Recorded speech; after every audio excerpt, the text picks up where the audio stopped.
questão tributária, especialmente no agro, é algo que não é muito observado hoje. Por quê? Porque o produtor rural paga poucos impostos em relação ao seu faturamento. Não tem incidência hoje de alguns impostos que o comércio tem.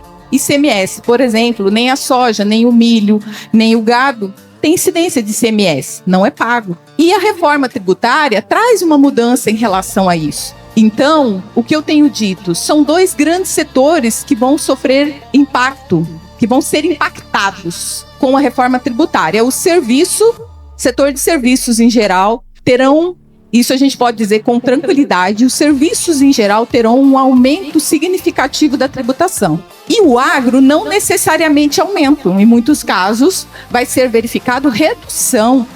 Vai ter produtores que vão ter direito à restituição todos os meses. Mas sim vai ser impactado, mesmo que o cenário tributário, os percentuais tributários reduz. Por quê? Porque vai mudar a forma de gerir o seu negócio. Vai precisar de mais gestão, de mais cuidado com esse detalhe.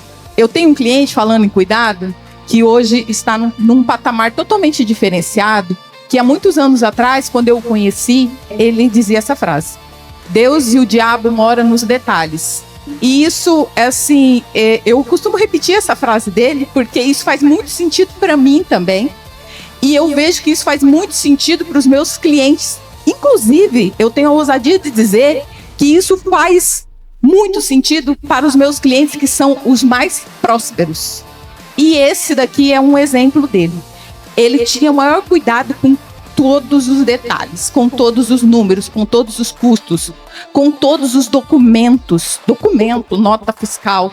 Ele se preocupava com isso e, assim como o Ricardo mencionou, a forma de atuação dele na empresa era esse exemplo desse cliente que já voou de uma forma extraordinária, cuidando de cada detalhe. E é um exemplo a ser seguido.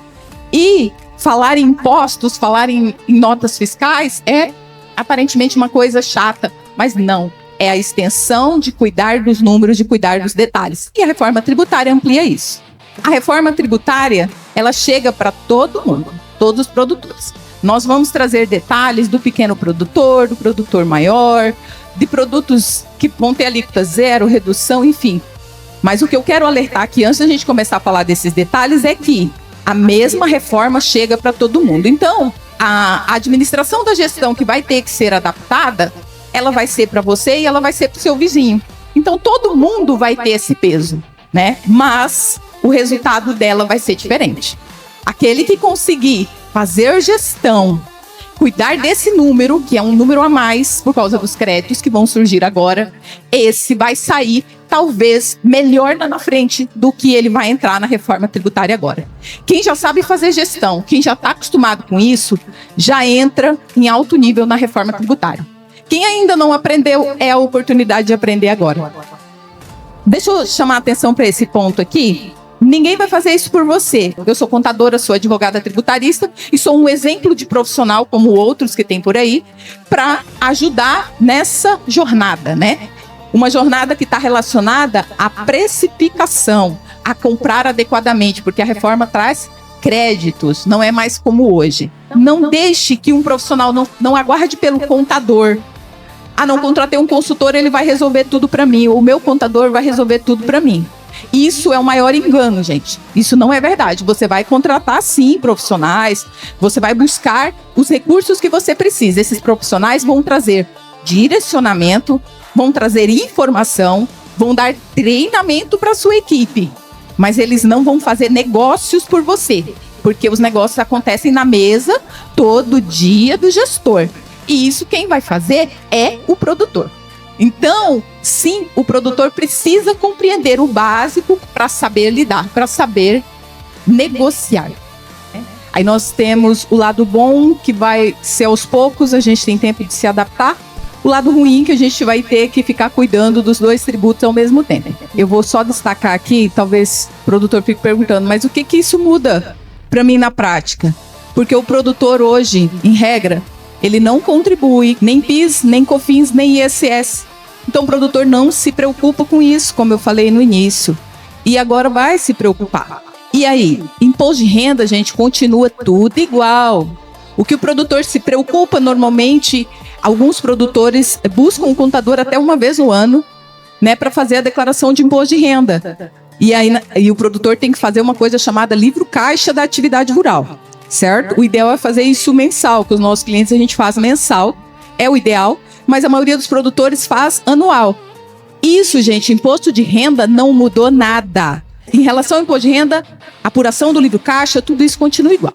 Mas a gente tem outras questões que modificou, que eu quero destacar para você.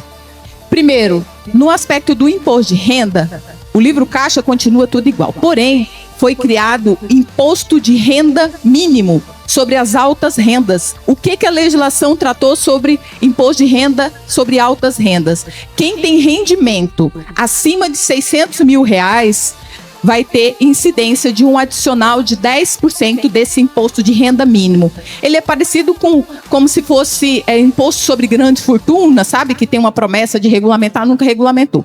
Veio aqui as altas rendas. E isso está impactando muito os negócios que são pessoa jurídica. Quem tem hold rural, especialmente, tem um grande impacto com essa incidência. E isso, gente, já está acontecendo, tá? É uma mudança que veio meio junto, embolado com a outra reforma tributária, mas já está valendo. Desde janeiro de 2026, isso daqui já está acontecendo. Pessoas jurídicas que distribuíam lucros, aí entra as holds, né? As holds rurais aqui, que é o caso que a gente pode tratar. Se o lucro fosse inferior, não importa o valor do lucro, podia ser 500 mil por mês, era isento. Distribuição de lucro sempre foi isento. E agora deixou de ser, se lucros forem superior a 50 mil por mês, tá? Então isso é uma mudança que já aconteceu, já está valendo. Quem tem PJ já está sendo impactado mês a mês. Existem algumas estratégias para lidar com isso. As duas grandes estratégias são, não sei se vocês já ouviram falar, o colega ali que trabalha com investimentos, tem gente criando domicílio no exterior, tem gente criando domicílio no Paraguai, para se livrar desse imposto que eu estou falando aqui. Mas uma estratégia mais realista é, por exemplo, criação de pessoa jurídica. Por quê? A lei determinou que a distribuição de lucros paga a pessoa física acima de 50 mil por mês tem os 10%. Porém, não para pessoa jurídica. Se o sócio for uma pessoa jurídica, aí não tem incidência ainda. É claro que isso deve ser pensado não isoladamente. Tem que pensar num contexto completo, né? Como que eu vou lidar com essa minha pessoa jurídica?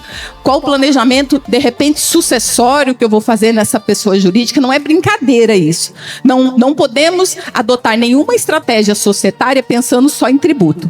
Tem que pensar no todo ao mesmo tempo. Mas sim, a legislação traz essa possibilidade. Não é algo tão complexo como criar domicílio no exterior, né? Obrigatoriedade de CNPJ. Inclusive, esse detalhe ainda não foi totalmente regulamentado.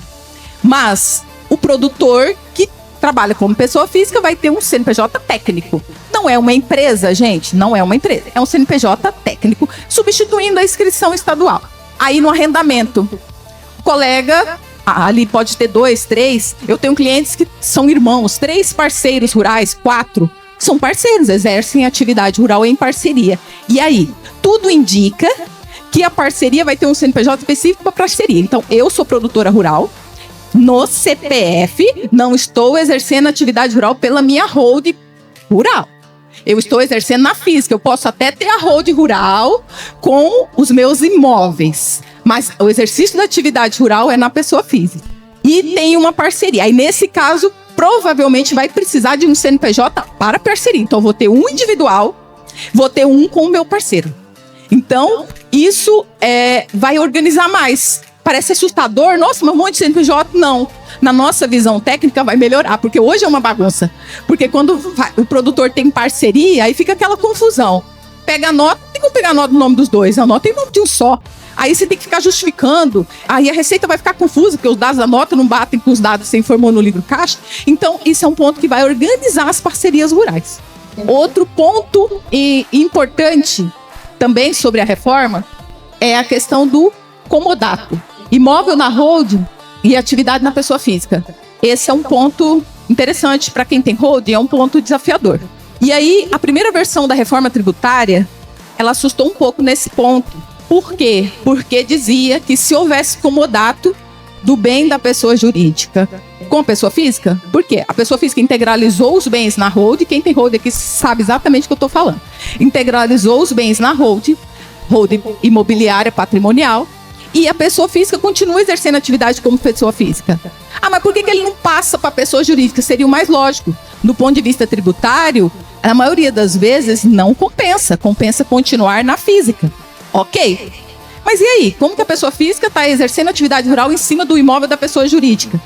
Isso precisa estar regularizado. Precisa ter um contrato de comodato, precisa ter um contrato de arrendamento ou de parceria. São essas três opções. Uma das três. Arrendamento da pessoa jurídica para a pessoa física é um custo alto. Então as pessoas evitam. Está dentro da operação ali, por que vai fazer arrendamento? Então a gente fica em dúvida entre a parceria e o comodato. E aí a primeira versão da lei dizia que ia incidir o novo tributo também sobre o comodato. Mas, graças às reivindicações, isso foi modificado.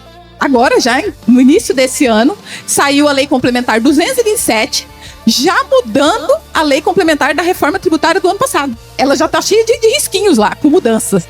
E aí ela trouxe uma exceção que o comodato, se for para familiares ali, e se não utilizou créditos na aquisição, e aí a integralização foi sem crédito, a pessoa física transferiu para a pessoa jurídica. Então não houve crédito de IBS, tudo vai gerar crédito. Aquisição de máquina, aquisição de terra pode gerar crédito. Mas, no nosso exemplo da holding, não gerou crédito. Então, se não gerou crédito, não há débito. Graças a Deus, que alívio, né? Assim, claro, tem que analisar, tem detalhes, tem nuances que tem que ser observadas, mas é um ponto. Mas, independente do caminho a ser adotado, gente, tem que ter contrato. Tem que ser organizado. Não pode a pessoa física continuar exercendo atividade rural, imóvel está na jurídica. Isso é um problema, isso representa confusão patrimonial, isso flexibiliza, está sujeito a fiscalizações. Então tem que organizar isso aí. Outro ponto que já aconteceu, né? Tá todo mundo preocupado com a reforma do consumo e está acontecendo um monte de mudança ao mesmo tempo. Tem uma lei que foi aprovada no finalzinho do ano passado, que aumentou 10% dos tributos, reduziu os incentivos federais. E aí, isso aumentou um pouquinho a tributação em dois aspectos para os produtores rurais. O Fundo Rural teve um pequeno aumento no Fundo Rural por causa dessa legislação. Então, as indústrias, os frigoríficos já estão retendo esse percentual um pouquinho maior, tá? Isso tem debates na justiça já. Pode ser que em breve a gente já tenha resultados favoráveis no sentido de que não se aplica, porque a forma de recolher o Fundo Rural nunca foi um benefício, então o governo está tratando como se fosse um benefício o recolhimento do Fundo Rural na nota. Então é algo discutível, mas também já mudou, né? Para quem não está atento a isso. Também nas pessoas jurídicas, e aí vem as holdings rurais, que tiverem faturamento acima de 5 milhões, a lei estabeleceu que tem que ter um adicional de 10% sobre a tributação do lucro presumido, mas também já tem jurisprudência favorável a não incidência. Então está tendo um contencioso já, né, significativo em relação a essas reformas tributárias que estão acontecendo, né? E esse vai ser um desafio nos próximos anos. Surgiram muitas teses, já tem muitas teses surgindo. Então, assim, a gente também não pode aceitar tudo. Então a gente tem que buscar os nossos direitos e, por vezes, vão ter que buscar o judiciário. Outro ponto, o ITCD. Esse já foi aprovado a lei também no início desse ano. A base de cálculo do ITCD modificou. Sempre foi uma excelente estratégia de fazer sucessão em vida, doar cotas das holdings. Então, qual era a estratégia? Como eu falei antes, integraliza os imóveis nas holdings e doa cotas para os herdeiros. Isso tem uma série de nuances sucessórias de proteção, mas aqui eu vou me limitar aos tributos. Em relação aos tributos, havia uma economia muito importante que era o ITCD. Por quê? Porque nessa operação pagava-se o ITCD a preço de custo, a preço histórico. E a legislação permitia isso. Porém, a legislação mudou, não entrou em vigor ainda, vai entrar em vigor a partir do ano que vem, porque tem que respeitar o princípio da anualidade. Ainda está na sistemática anterior, mas vai modificar, já foi aprovado. Tá? Só para Mas é mais um ponto da reforma tributária que já aconteceu, que já está acontecendo. Outro ponto também que tem um monte de coisa, tá, gente? Eu trouxe aqui alguns detalhes que tem a ver com o produtor rural. Arrendamento. Quem recebe arrendamento hoje sabe que tem que pagar imposto de renda, né? Por isso eu falei antes, às vezes é melhor fazer uma parceria do que um arrendamento, talvez, tem que analisar. Mas com a reforma do consumo, essa mesma que o Márcio trouxe, o arrendamento vai ter incidência desse novo imposto que antes não tinha, certo? Porque arrendamento não incidia ISS, não incidia ICMS. E agora vai incidir o IVA. Para quem tem receita de arrendamento acima de 240 mil no ano, na pessoa física, vai ter que pagar também, tá? Se for na pessoa jurídica, tem que analisar. Se fica na física, se fica na jurídica, tem uns detalhes ali entre a física e a jurídica. Mas vamos nos limitar aqui a falar dos 240 mil no ano na pessoa física, vai ter incidência também. Vai ser com redução de 70%. No rural vai ter redução de 60%, vai ter alíquota zero. Aqui a redução é de 70%. Então uma boa redução, mas tem que ficar atento, tá, gente? Talvez fazer planejamento aí. E isso já entra também a partir de janeiro do ano que vem, tá? Outra coisa também que é muito importante ter ciência disso. A reforma tributária, do consumo, ela vai ampliar incidências. Então, operações com imóveis, habitualidade, não todas, tá, gente? Quem compra e vende imóveis com habitualidade, ali tem as regrinhas, por exemplo, 3 imóveis por ano, né? Se for adquirido dentro dos últimos 5 anos, tem as regrinhas. Mas resumindo, é a habitualidade. Também vai ter incidência do novo tributo IBS-CBS. Antes, o que tinha? Antes, só tinha imposto de renda. E agora, o que vai ter? Imposto de renda, do mesmo jeito, porque nesse ponto não mudou nada, e o novo imposto. Então, é importante olhar para isso, ter ciência disso, e a hora que for fazer planejamento, então não se pode vender uma fazenda, por exemplo, sem analisar, gente. Primeiro passo, antes de pensar, receber uma proposta, talvez, analisar a questão tributária. Tanto o imposto de renda, que antes já era necessário analisar, porque existem várias estratégias do imposto de renda para reduzir a tributação na venda de imóvel de forma lícita, né? Existem, e poucos conhecem essas estratégias, mas existem. Então tem que olhar para isso e também tem que olhar agora para o novo imposto, tá bom, gente? Mas esse é só para quem exerce com habitualidade. Produtor rural com faturamento acima de 3 milhões e 600, tá obrigado, né? Quem tá abaixo de 3.600, e aí? Tá todo mundo, dos meus clientes mesmo, tem muita gente falando, ai meu Deus, eu tenho que até dar uma represada aqui no meu faturamento para não exceder, para mim não entrar na reforma. Mas assim, o mercado vai se autorregular. Porque como o Márcio trouxe, a reforma tributária não é sobre o imposto. Porque, por exemplo, produtor rural, se a gente for pensar, o que obrigatoriamente é contribuinte, a gente pensa logo, vai aumentar a tributação. Né? A gente pode pensar assim, porque vai pagar um imposto que antes não pagava. Mas aí tem os créditos. Pode ser, vamos supor, que ele seja um produtor de laranja. Laranja vai ser isento, porque é fruta. Mas a legislação autoriza ele a se creditar. Então, os insumos que ele adquirir que gerar crédito, ele não tem débito na saída. Então, todo mês ele vai restituir. Quem exporta também está numa situação extraordinária. Apesar que a exportação está ali teve uma trava que só tem o direito, a imunidade, se vender direto para a trade exportadora, tem uns problemas ali. Mas, em termos gerais, quem exporta não paga. E vai poder usar crédito. Você tá entendendo? Então vai poder restituir todo mês, coisa que antes não acontecia. Mas isso não é para todo mundo. Eu tô dando exemplos em que a saída é alíquota zero ou imune. O pequeno produtor, vamos pensar no pequeno produtor de laranja. Ele não vai pagar nada na saída. E aí ele pode se creditar. Então é melhor ele optar. Claro, porque ele vai restituir crédito todo mês. Não sei se a indústria que adquirir dele vai gostar disso. Porque tem umas nuances lá para a indústria. Mas é que a gente tá falando para os produtores, não para as indústrias. Então, sim, pode ser interessante ele optar. Tem que analisar, fazer planejamento. Adequar as notas fiscais. O prazo foi prorrogado para o ano que vem, mas é bom começar a olhar para isso junto com os contadores. Os sistemas já estão começando a liberar. Enfim, tem que levar os tributos para a mesa, gente, é o que eu falei, porque é negociação, né? É a negociação. Para você comprar, você tem que ver qual crédito que seu fornecedor vai gerar. Então, o comprador, todo mundo tem que entender agora de tributo e tem que fazer essa conta. Tem que saber conversar. Precificar, talvez nem tanto, porque o produtor é uma questão de commodities, né? Quem define preço é o mercado. Então, a venda para o produtor, nem tanto, né? Mas, ainda que ele não tenha poder de estabelecer o preço, Ele tem que ter consciência do que está acontecendo e tem que brigar pelos créditos, porque às vezes é os créditos que vai fazer toda a diferença pro negócio dele. E simular cenário, gente. Simular cenário, não tem o que fazer. E aí, a recomendação, fazer o diagnóstico da cadeia, porque aí tem que olhar todos os fornecedores, dá para fazer comparativos pegando as notas fiscais do último ano e avaliar tudo, qual é o cenário que foi o último ano para projetar o que vai ser lá na reforma.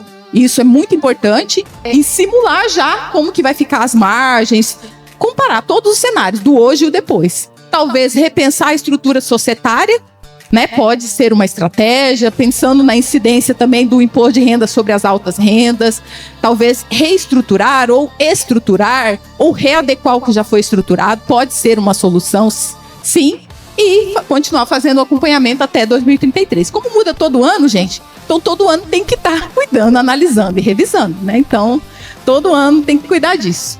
Então, para fechar, gente, voltando ao que eu falei no início, a reforma chega para todo mundo. E como vocês viram o que eu falei, inclusive pro pequeno, né? Inclusive pro pequeno, tem que olhar para isso. Porque, eu vou deixar para lá, mas às vezes o outro pequeno tá atento a isso, tá usando crédito, ele não. Aí o sujeito lá diminui o preço, ele tá com preço maior, ele perde competitividade, né? Então tem que olhar para tudo. O comercial agora, os tributos agora são mais dos setores comerciais de compra e venda do que dos setores técnicos. Aí, como eu disse, o resultado dela varia conforme a preparação de cada um.